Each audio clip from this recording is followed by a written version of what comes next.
go ahead? Sure. Okay, so we'll just go over basic elevator operation, what a lot of the key switches and buttons do, kind of some basic troubleshooting to do if you're having issues with the elevator, and then what to do if you really are having issues that you can't figure out and how to call us. So we can start out here. Obviously, you got your basic lobby buttons here.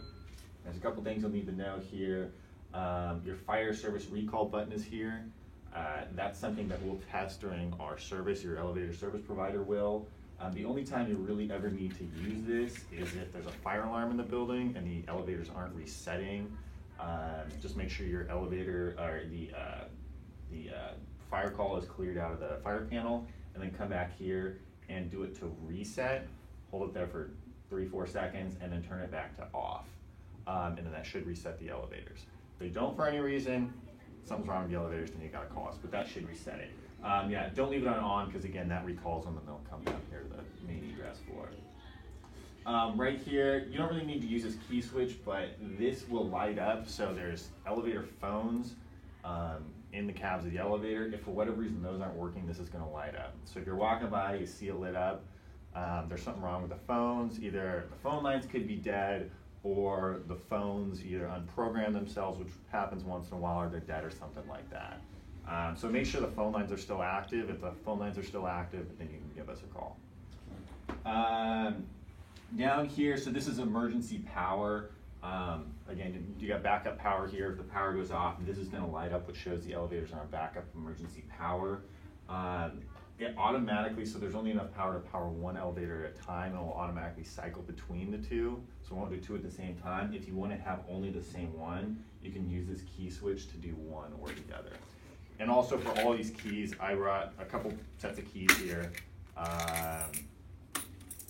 There's a little key fob thing here, and it shows, UTA, UTB, UTC. It shows which all those go to. So for a lot of these functions, the fire service functions, it's the barrel key. You've got the elevator intercom here, so you can select between elevators 1 and 2. If the elevator shut down for any reason, you think somebody's stuck in there, you can push, talk to them, see what's going on. So that's what that is for. I'm inside the elevator now.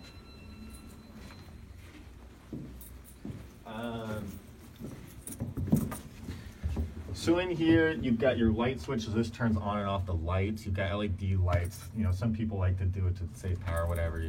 They're LEDs, you're not gonna save a whole lot of power. It's just if you wanna turn them off for some reason. This is access. You're not really gonna use that. It's basically gonna be the elevator mechanics who are gonna be using that key switch. Independent service, this is gonna be the big one you use. That one, it shuts the car down so it won't respond to any others. This is what you use if somebody's moving in or out.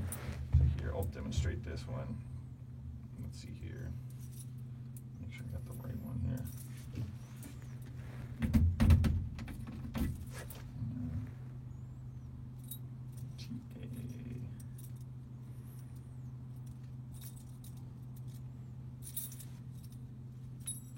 Uh-oh.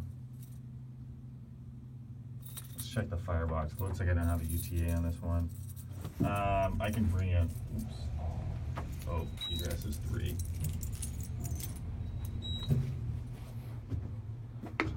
All my keys are in my truck. Okay. Let's see here. Yeah, looks like I didn't bring a UTA key, so I can bring in more copies of that. But there will be copies of all these keys in the firebox. That's really for the elevator mechanics and the firemen. But I'll snap one real quick just for demonstration purposes here.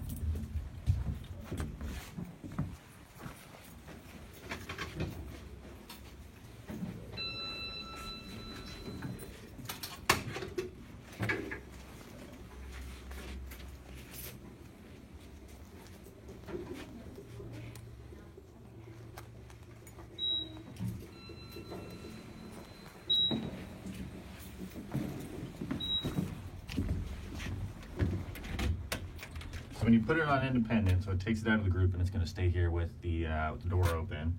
So this allows people to move in. If you're working on it, people are going in and out. That's what it's for. If you need to go to another floor, you press and hold the door close button.